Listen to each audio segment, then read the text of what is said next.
২৪-এ কোটা সংস্কার আন্দোলন যখন রূপ নেয় গণ আন্দোলনে, তখন নিরস্ত্র ছাত্র জনতার ওপর গুলি চালিয়ে দমন নীতি চালায় স্বৈরাচার শেখ হাসিনা। কিন্তু এই মারণাস্ত্র ব্যবহারের উস্কানিটা দিয়েছিল কে?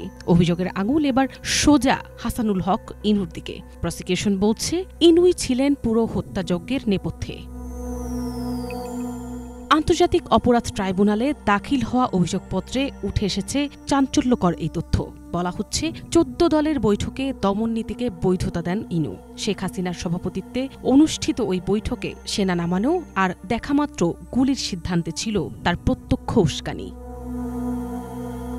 অভিযোগ আরও রয়েছে, কুষ্টিয়ার পুলিশ সুপারকে ফোন করে ছাত্রদের ছবি তুলে তালিকা করার নির্দেশ দেন তিনি। এমনকি হেলিকপ্টার থেকে গুলি চালানো সহ হত্যার নকশাতেও ছিল তার সক্রিয় ভূমিকা। গণমাধ্যমে উস্কানিমূলক বক্তব্য, কারফিউ সমর্থন আর শেখ হাসিনার সঙ্গে সার্বক্ষণিক যোগাযোগ, সব মিলিয়ে গোটা ষড়যন্ত্রের অন্যতম চালক ছিলেন ইনু। প্রসিকিউশন বলছে, শেখ হাসিনার প্রতিটি পদক্ষেপ বাস্তবায়নে ছিল তার প্রত্যক্ষ ভূমিকা। আর তারই উস্কানিতে ৫ আগস্ট কুষ্টিয়ার গুলিতে প্রাণ হারান ৬ নিরীহ তরুণ।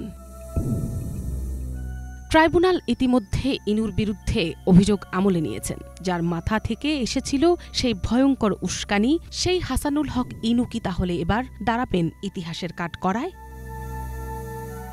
মিনালা দিবা, বাংলা ভিশন।